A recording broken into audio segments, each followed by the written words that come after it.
You are listening to Walking Home from the ICU. We will be exploring how to save and preserve lives in the ICU. All opinions and views shared are unaffiliated with any organization.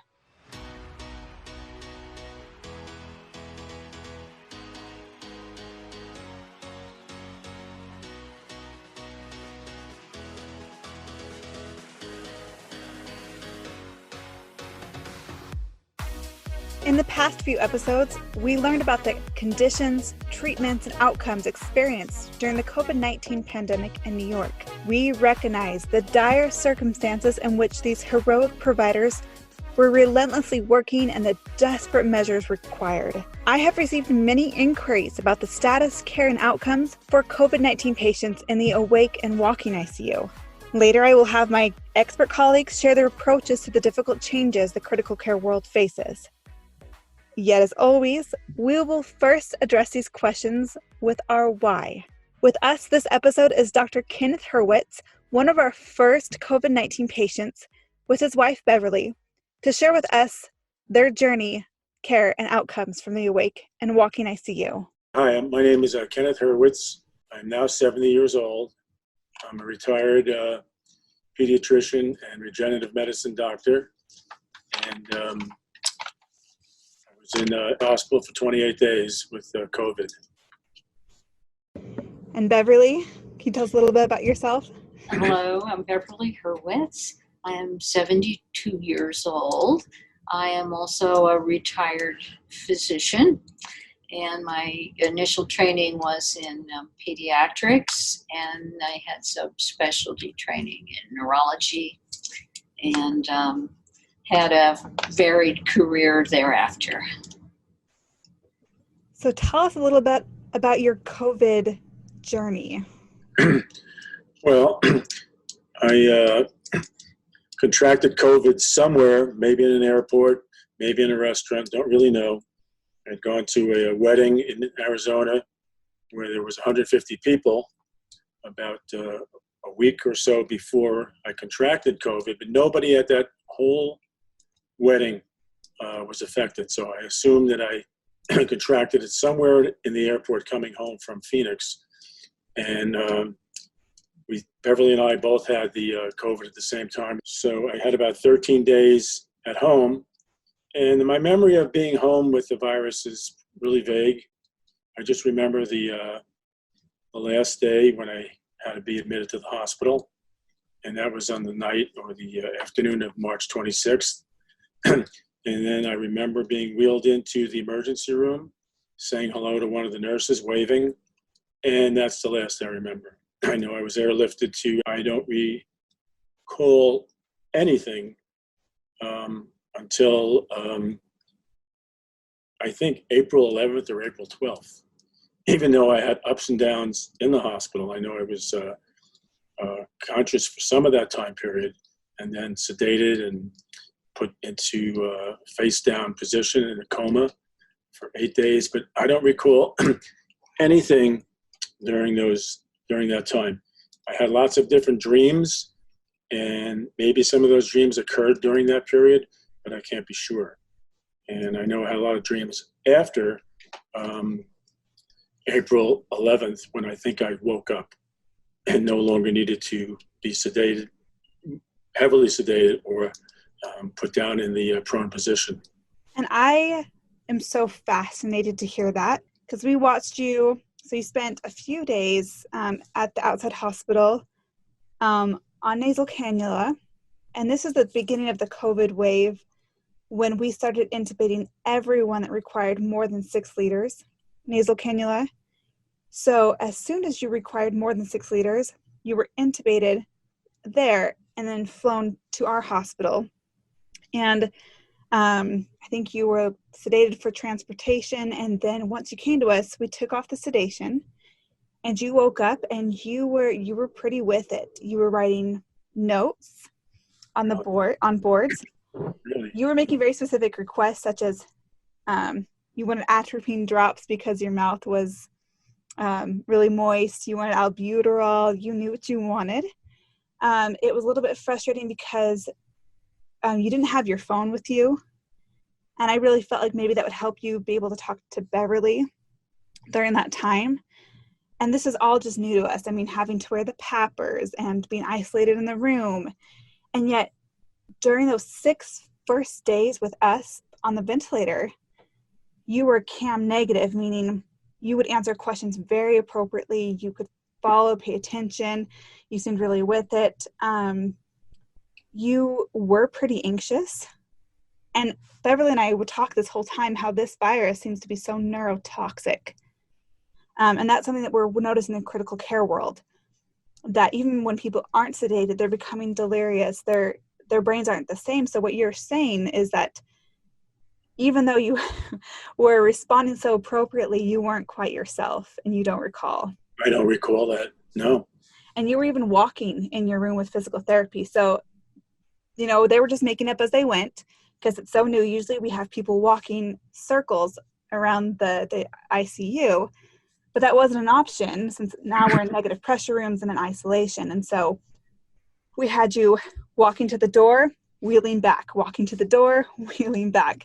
We had you using the arm bike. Uh-huh. They took stools from the OR because the OR was shut down, and you were stepping onto stools. And just we were doing whatever we could to keep your brain and your body going, and you were doing really well except for anxiety. We could tell you were so anxious, and we wish that Beverly could have been there because I think that would have helped. So that was some of our challenges starting with COVID with you, but you were doing so well and you were on pretty minimal ventilator settings. Wow. And then after 6 days, your lungs started getting worse. And so we proned you. So you were laying on your stomach, and that just wasn't comfortable. So we started some light sedation like Presidex and fentanyl. You were still able to help turn. You were still asking questions. You were writing on the board. And the interesting thing that I found is a lot of times with ARDS, oxygen consumption is such a problem by that point. If someone coughs, they have no reserve, their oxygen plummets. You couldn't be supine or your oxygen would drop, and yet you could basically do a push-up in the bed and your oxygen wouldn't drop as long as you were face down. So you were helping turn yourself, you were doing push-ups, just repositioning yourself, but still the same kind of motion, which I would have expected your oxygen to drop, and yet it didn't. So you were on very light sedation, pretty awake, pretty with it, answering yes or no, CAM negative for 2 days, and then your lungs got even worse. So then we felt like we needed to paralyze you, and so we put you under deep sedation and paralytics for 2 days. And even after we took off the paralytics, when we tried to take off the sedation, at that point, oxygen consumption was a problem. If you moved, your oxygen would drop. So we had to keep you more deeply sedated. So you were sedated for a total of 6 days, prone for a total of 8 days. When your oxygen got better, so every day we were trying to flip you, trying to see if you could be on your back again, you'd be okay for more extended amounts of time. And one day, once we noticed that you really could handle being on your back, and we took the sedation completely off and you were okay, it was actually a nurse and a respiratory therapist. I don't think physical therapy was even there. It was our nurse, Patty, who is very dedicated to the mobility, big picture care of patients. She said, okay, he's been down long enough, let's get him up. So after 8 days of being on your face, not moving, Patty and a respiratory therapist sat you up. And was that April 11th? Do you know? Probably. I have pictures on my phone that the nurses took, and that's the only reason I would know that date. So that's probably when it was. That's when I think I was really became conscious. But all those other episodes you were talking about, I don't recall those at all. And I'm happy I don't recall. Right. And that's so interesting because, yeah, a lot of people are able to remember their hospitalization and their time on the ventilator very vividly. But despite our best efforts to keep you clear, you still were neurologically affected by the virus. And you said that you were having weird dreams and hallucinations. Can you tell us more about what that was like? Well, I had these dreams that actually would carry on, not still dreaming, but the next day when I woke up, they would seem like those events really happened. And for instance, I had a dream about one of our dear friends who was trying to make me a better golfer by giving me oxygen added with something else.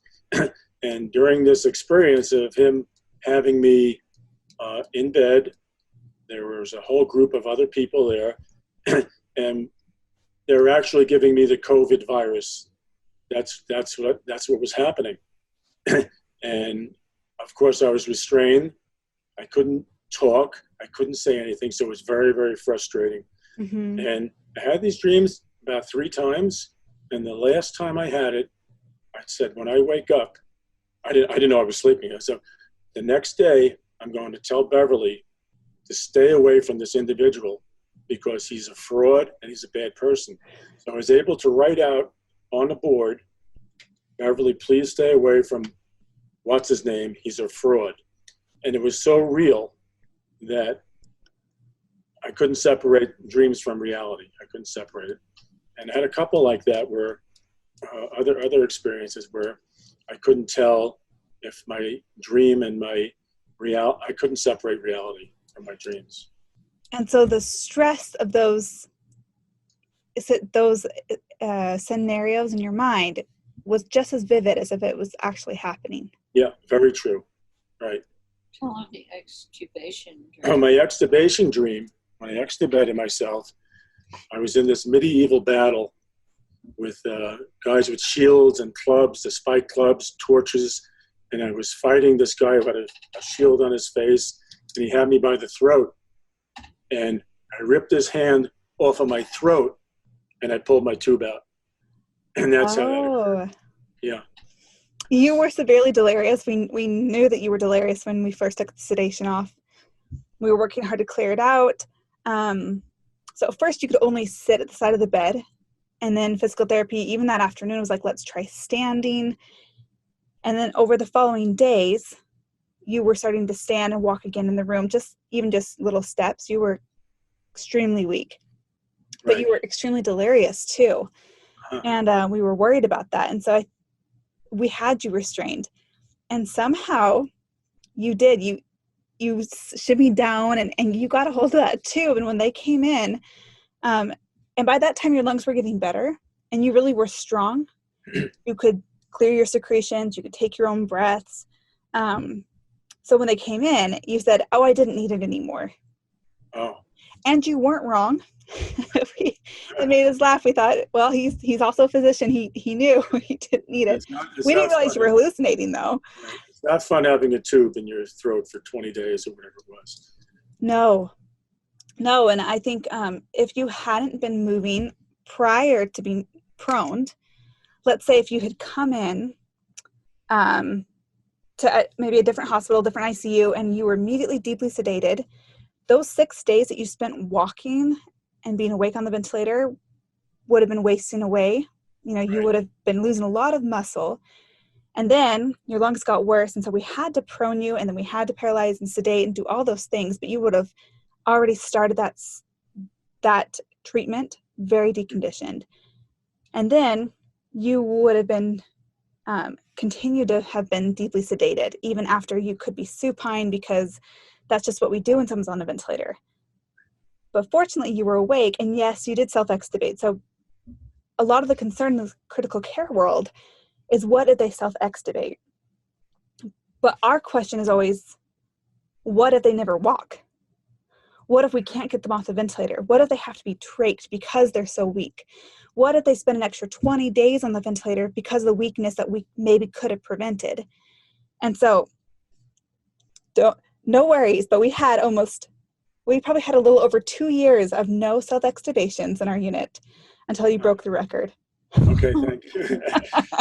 But it's okay. And I think the circumstances are so hard. I think under normal circumstances, Beverly could have been there. We could have been at the bedside more. There was a lot that contributed to that circumstance. And yet even with the A to F bundle, shows that incidences like self-extubations happen just as much, if not more, without deep sedation, and yet people pass, meaning they don't have to be re-intubated. So when people are deeply sedated, they can still self-extubate, but then they're so weak that they're at more risk of having to be re-intubated. Right. So when you said, I don't need it anymore, you weren't wrong. We just put you on a high-flow nasal cannula, and you did great. So, I mean, you probably could have died self-extubating yourself if you hadn't been mobilized, if you hadn't been awake, and having had spent 4 days rehabilitating already from being prone. Right. And so after those 4 days, you were right, you self-extubated, you were done with it, we had you on high flow, and yet you were still hallucinating, but you were able to tell us. You were telling the staff about things that you were seeing. You said, I know that Beverly's not in the garbage can, but I see her there. Huh. I see a dog, but I know the dog's not there. You were between worlds. Right. How stressful was that for you? Well, I remember seeing like mice. I remember seeing, always thinking there was somebody else near my bed or in my bed. When I was, I don't know, they might have put betadine for some reason on my right knee, and it looked kind of yellow. And in some of my dreams, there were these Asian people, along with our friend who I golfed with, who was trying to make me a better golfer. He was with these Asian people who were doing this therapy. And when I would look at my knee, it looked like the back of a bald head, and it would like spook me out. I thought there was somebody in my bed at all times. So then I would realize it was my knee. I mean, it didn't persist for a long time, but I had these hallucinations of seeing things flying by, seeing flies, like flies that kind of fluttered, that were carrying the virus. I would see them every so often, and little black specks I would see. I even asked the nurse, I said, do you see black specks here? Because I would see these. And I kind of knew that they weren't real because they didn't persist all the time. And so I wasn't really that concerned about them. So you knew you were at the hospital by that point. Right. I knew I was in the hospital. I had trouble. After April 11th, when I remember the nurse coming in the room. I opened my eyes, and she had this smiley face and said, "Good morning, Kenny." And it was light and bright, and I thought it was that I woke up. That's what I remember. But I didn't have any real sense of time. I couldn't really separate night and day. That was really confusing to me. I think it was 1 o'clock in the morning, it was 1 o'clock in the afternoon, and my sleep cycle was way off. So that was kind of confusing. And I didn't know the date. They would ask me what today is. And I had no reference. I wasn't reading any newspapers. I wasn't watching TV. So I really didn't know what day of the week it was or what the date was. So I was confused in that aspect. And as they started moving you more, you made comments about how weak you were and you were frustrated. Do you remember that? What was it like? Yeah, I was very weak. Yeah, what was it like to move again? Well, I knew I had to, but I was a little bit more comfortable, lazy in my bed. But I knew I had to get up.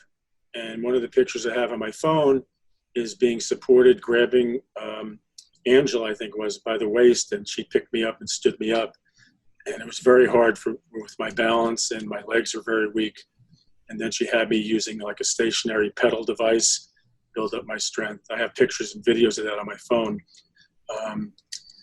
But I knew that was the only way I was getting out of there, so I had to do the PT. I had to force myself to start mobilizing. And I kind of have to preface, because you said that you just turned 70. You admitted Right. as a 69-year-old. Right. But I have to tell our listeners that you were not a normal 69-year-old. Biologically, you're more in your 50s Yeah, well, at oldest. That's what probably saved me, because I worked out almost every day at the gym when I wasn't doing that. And in addition to that, I was skiing every day, just about every day, golf every day, we hike every day, we're very active. And I had no comorbidities, no diabetes, no hypertension, no heart disease. So I was in good shape. And actually for my birthday, which was a week ago, my best birthday present was coming off of oxygen.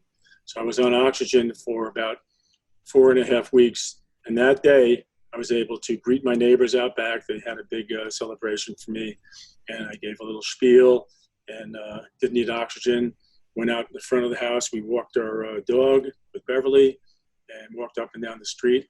And I've only used oxygen in the past for when I was doing my PT, so I wouldn't drop down below 90. And I've been off oxygen now most of the week.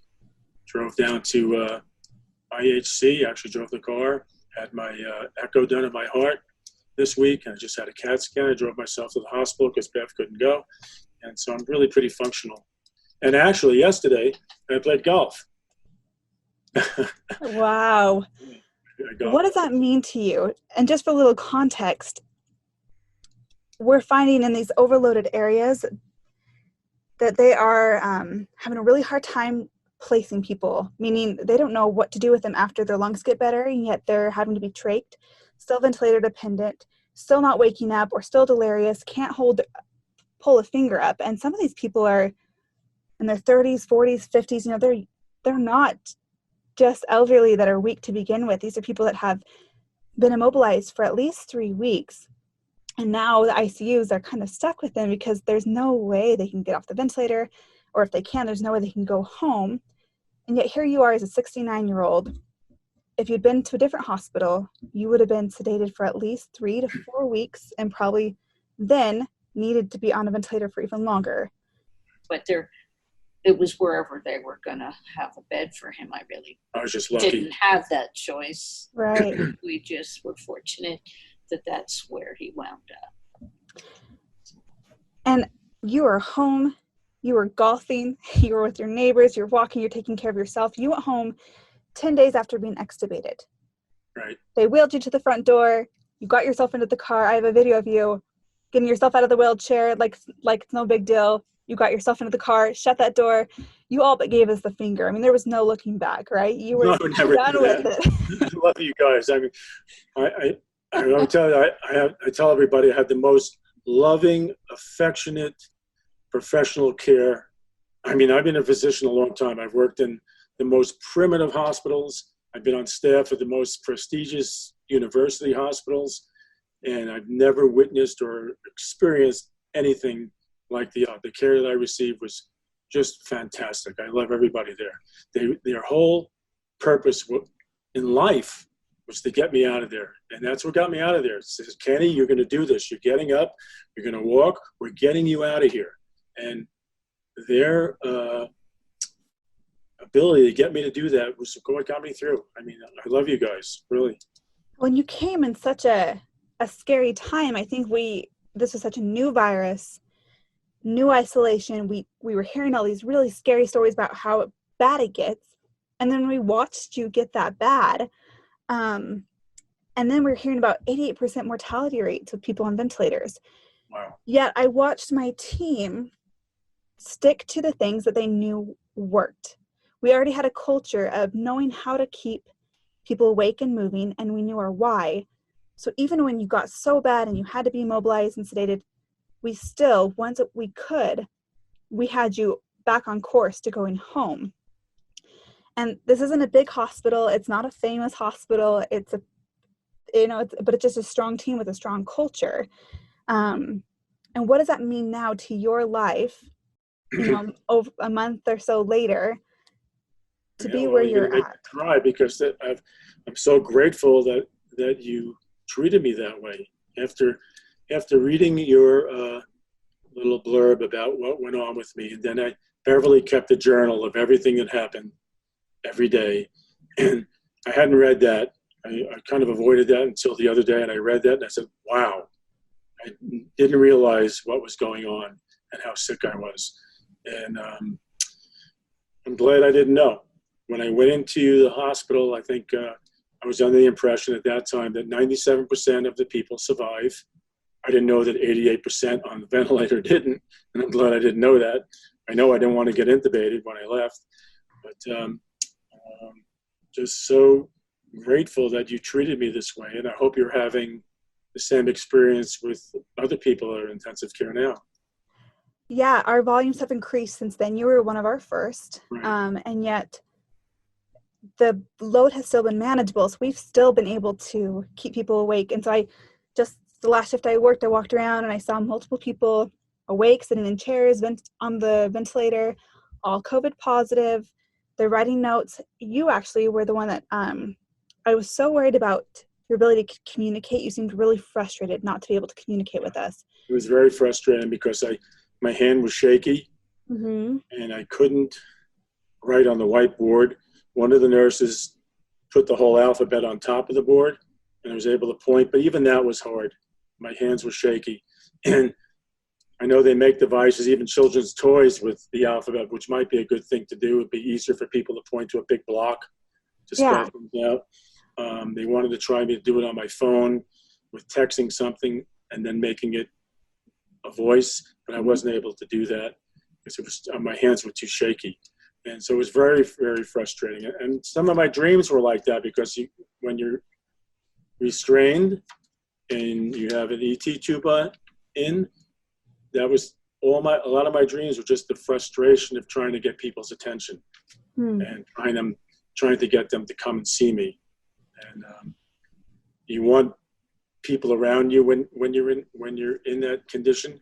And I would squeeze their hands, which made me feel better. I mean, personal touch, human touch is a very needed thing.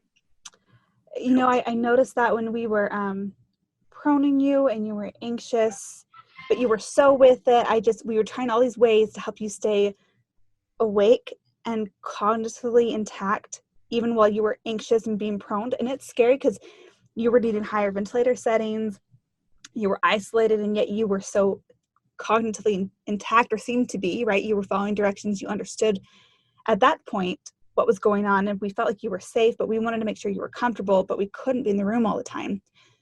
But I noticed that, as we're trying to get your light sedation to the right level, if I rubbed your back, I could see the tension just relax. If someone gave you a hand, you would squeeze it and hold on. I mean, even in that kind of discomfort, or even you didn't feel like you were totally cognitively there, it was just a human instinct to need human contact. Mm-hmm. And that's something so difficult about this COVID situation, is that we're not always able to do that. And I worried with those first few days when you came, a lot of us were just poking our heads at the window, Right. trying to give you the thumbs up and say, hey, you're okay. But you didn't have your cell phone with you. So once you got your cell phone, I created a Google account that you could text the front desk and say what you wanted. So we have a couple of texts from you saying, albuterol, pump, IV pump is alarming. Like, you told us a couple of things that you needed. And then shortly after that, you need to be proned and you weren't able to use your cell phone. That was before before I was prone, right? Yeah. And that's why I was able to walk probably better, because I was still in pretty good shape. Yeah. Before I was prone, but after I was prone, I was pretty weak. And that was 8 days. After 8 days, you became that weak, and you started out as an extremely robust, athletic man. You were in such good shape. I was amazed how you were doing push-ups in the bed. At 30, I'm like, I don't know if I could be doing push-ups after being intubated for 6 days, but you really were. You were that strong. But you quickly became that weak, which was extremely impressive to me. Well, I lost over 20 pounds in this whole hospitalization and gained back about 9 now. And I can do lots of push-ups now and crunches and things like that. My recovery's gone pretty well. There was 1 or 2 days where my oxygen level would drop precipitously as soon as I got up to go to the bathroom. I'd be like 94, 90, 95 on oxygen while I have the cannula in, the 2 liters, sometimes 3 liters. Then I'd get up and it would drop down to 82, 74. And that happened for 2 days, and we called our internist, and I went to see her because I was worried that I was getting worse, or I was getting it back again, or I had some heart failure, pulmonary embolism. I didn't even know. Mm-hmm. He saw me, and we did an x-ray and some blood work, and my x-ray actually looked a little bit better than the week before, so that was very reassuring. And we just thought that it was just the roller coaster of COVID, getting better and then dipping down and getting better again. And since that time period, since that week, I've been steadily making progress. Can't wait to go to sleep, because every day when I wake up, I'm a little bit better. And that's been the course I've been on. I still cough. I still have a cough, mostly when I'm talking. I don't know if it's from laryngospasm, or from bronchospasm. I do use salbutamol, maybe once or twice a day. Sometimes that helps. But I'm not sure if it's my vocal cords or bronchospasm. I don't really know. I had a CAT scan today at the hospital. I looked at it, it looked pretty good, but I'm not a radiologist. I really couldn't say what's going on there. But I'll find out in the next day or so what kind of lung damage I had. But you drove yourself. I drove myself. I drove myself. And on the podcast, we talked to other survivors of different treatments. And of course, the severity of illness has fluctuated so much. But some of these survivors that got sick in their 40s and 50s can't drive now. Really? Wow. A lot of it's because of the cognitive impairments. They forget where they're going. They don't have the same response time. They're just not safe to drive anymore. And that's no, I don't have any of that. In fact, Beverly, she thought when I was coming home I'd be a mess, right? Well, all I had heard was that he was confused. Mm-hmm. And then when I'd speak to him, he was very focused on the bad dreams, and there was still some difficulty separating reality from these terrors that were haunting him. And I really was shaking in my shoes that the hospital was sending me somebody with neurocognitive, neuropsychiatric impairments that I was really terrified that, this wasn't going to be my husband anymore. But all that confusion cleared almost as soon as he got home. He spent the first night just telling me about the dreams. And then they just started to fade away, and he talked about them less the second night and less the third night, and became oriented to the life that comes with being at home. Yeah. So, I went from total terror of what his neurocognitive, neuropsychiatric status was going to be, to being astounded that the deficits were not there. I see a little bit of short-term memory. Maybe that's normal, though. But I can't say I didn't see a little bit before COVID came into our lives. But, he was home one day, and he was grilling me on what bills I had paid and knew the account numbers, and I was flabbergasted that his cognitive status was really good, especially compared to what I was anticipating. And I haven't had any recurrence of those dreams, none at all. They're in the past. I can remember a lot of them, I think maybe 14 or 15 of them. So I know some of them had to occur while I was in the prone position probably, or maybe before that. Because there was a whole number of them, and I can recall most of them, but nothing really, really terrorizing, just uncomfortable. So you don't feel traumatized by them? You haven't had not at all. PTSD? No. And just an experience I had, that's all. Yeah. We were so excited for you to go home, in part because we knew it would help expedite your recovery. I just had the suspicion that once you were home, that alone would help your delirium and your cognitive function. Yeah, it did. When I came home, I milked it a little bit with Beverly. I made her do things that I could have done. But she snapped the whip, and I'm doing almost everything by myself. Almost. He could do 25 push-ups and 50 crunches, but he still couldn't open the dishwasher door. Amazing how that happens, right? And Beverly, when I was talking to you one night, I think this is right before he had to be proned.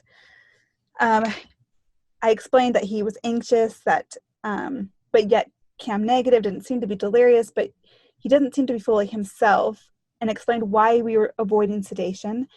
And you said, thank you so much for having a neuroprotective protocol.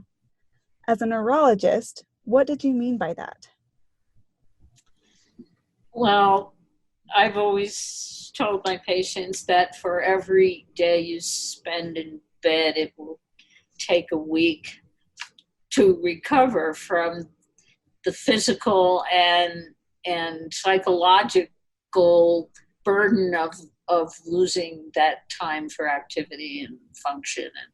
And maybe when I say neuroprotective, I was thinking neurocognitive, neuropsychiatric, but also neuromuscular, because the body is a machine. Mm-hmm. If you stop moving, the rest sets in. If you take a long car ride, your knees might stiffen. When you get up in the morning, you might have to stretch because the rust was setting in, even the 8 hours that you weren't weight bearing on your spine. So coming from a neuromuscular clinic background, mobility is extremely important to all function. And then you can, on top of that, add the neurocognitive and neuropsychiatric debilitation caused by being intubated, unconscious, sedated, on nasty drugs. When you told me that, when I was told he was intubated, I haven't done hospital medicine. I've been in ambulatory medicine since I finished fellowship, which is almost 40 years ago. But my thought was, well, he's going to be unconscious and paralyzed. That was the only way I knew. And I was just so ecstatic to hear that he was awake, that he was receiving physical therapy intervention on those first few days. And I was just applauding that your ICU wasn't keeping him in a coma and paralyzed. I was astounded that happened. And I talked to other colleagues who are related to critical care or got drafted into critical care when COVID hit. And they were all astounded at what was being done in the ICU. Ken was in relative to what they were doing in Miami and Dallas and Hartford, Connecticut, where we have friends and relatives who were either practicing critical care or got drafted into critical care. And now that he's home, you're 6 weeks later. 6 weeks. 6 weeks. Beverly, what does it mean to you now in the context of normal life? Not just that he survived, but that he's home with you and functioning. What does that mean to you and your life? Well, I went through a period of a week where I had no idea if he was going to survive, and then a week where I didn't think he was going to survive, right up to the day that I was asked if I wanted a do not resuscitate order over his bed. And I was anticipating, he got worse from that point for another few days, and I was anticipating the pull the plug question. So I went from psychiatric depth of despair. I had this extremely healthy, robust spouse of almost 50 years, and I'm going to say goodbye. And then it all turned around. And so, I feel like I've been on quite the seesaw ride, and it's just so amazing that not only did he survive, and not only did he walk into the house, because I fully expected he'd wind up in a rehab hospital. But that yesterday he was out on the golf course playing golf. I was in a cart, though, so it's kind of cheating. Yeah, we're normally walkers. We Right. normally walk 18 holes. We walk to the course. We walk home the course. So, I'm just like over the moon that not only did he turn around, but he's achieved a level of rehabilitation that I could not have anticipated. I tell everybody that for me, the journey wasn't terrible, but for Beverly and the people who love me, they're the ones who really suffered. And they're the ones who have had the burden of my illness. I didn't know what was going on. And in fact, when I had my birthday Monday, I told people that this is my second birthday or my rebirthday, because not many people get the chance to come back and live again. And I'm so grateful, and I can't thank you guys enough. I mean, just so grateful for the care I received. I do have a thought to add to your evaluation of how these COVID patients progress through this whole experience of ICU delirium, in that he can't remember much of anything from the initial period of our viral infection. He doesn't remember the day that I was running in circles trying to get a home oxygen unit. He doesn't remember he was coughing so violently that the house was shaking. And I can remember almost every day of those 12 days of us having all these nasty illness symptoms. And so I really think COVID had attacked his brain, that all of that is as unclear in his recall as is most of the ICU experience. He's not remembering even before he wound up hypoxic and in an ICU.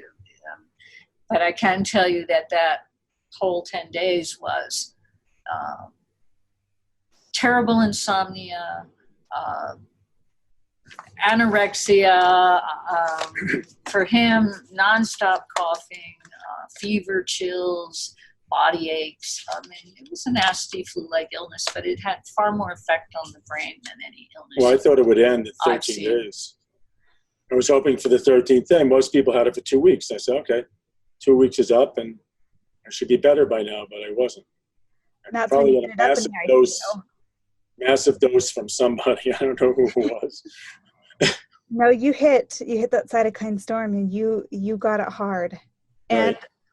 I think that's an important point for the critical care world is with influenza, with a lot of the septic kind of patients, they come in pretty promptly after getting sick in maybe a few days to a week.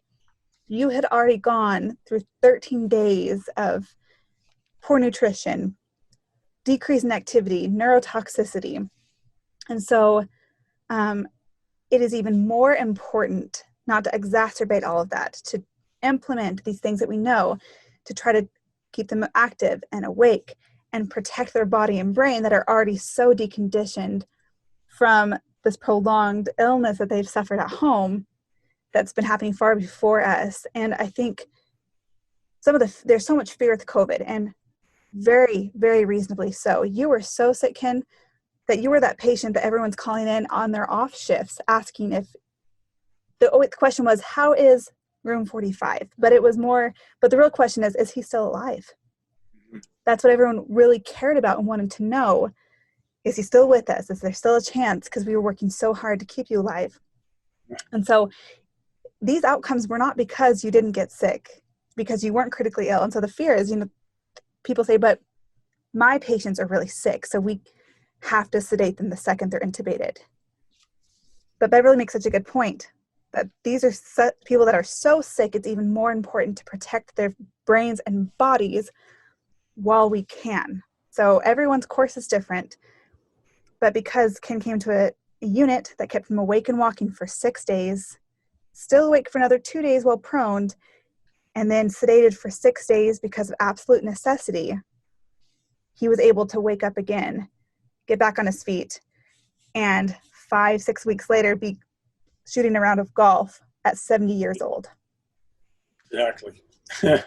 So I can't say how grateful I am as many times. I'm just astounded that you people help me like that. So grateful. Well, you and all of our patients are worth the fight, and I'm so glad you're getting your life back, and I'm sure you'll be right back to walking your full 18 holes. 18 holes. I can't even talk. Hopefully by the end of the summer, or maybe sooner. I don't know. Well, I I'm got so initial glad flight. you have such a good wife to take care of you, a neurologist on hand all the time. No, I have the best wife in the world. She's great. But I will Great. say that he oxygenates better when he's mobile. And when the therapist first came, it was kind of like he was an orthopedic patient. Let's get your strength. And he was very deconditioned, so that was important. And it was like he was a stroke patient. Let's work on your coordination and balance. But it wasn't aerobic. And he'd do this hour of strength, balance, and then he'd be exhausted. And I'd say, he'd want something, a glass of juice. I said, get up, move. Atelectasis isn't going to get better if you're not moving. And it took a while, not only of me being a nag at him, but to start nagging the therapist to push him to do aerobic. And once he started to do more aerobic and be more mobile, that's when his COVID curve stopped undulating and started to 94. to go progressively upward. So mobilization not only was critical to his survival, but I think it's been critical to his recovery.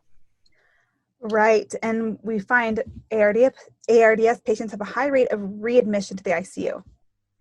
Usually because they're so deconditioned that they leave the ICU and then they don't keep working on their mobility. They don't get stronger, then they can't clear the secretions. They have repeated pneumonia or different, they still have Foley catheters or different things because they're still hospitalized.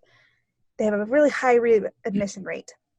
Yeah, I do not see Ken having to come back to us anytime soon at this point. I'm not going back. I love you guys, but I don't want to see you again in the hospital. Right. It's okay. I'll see you at the grocery store, but not at our unit.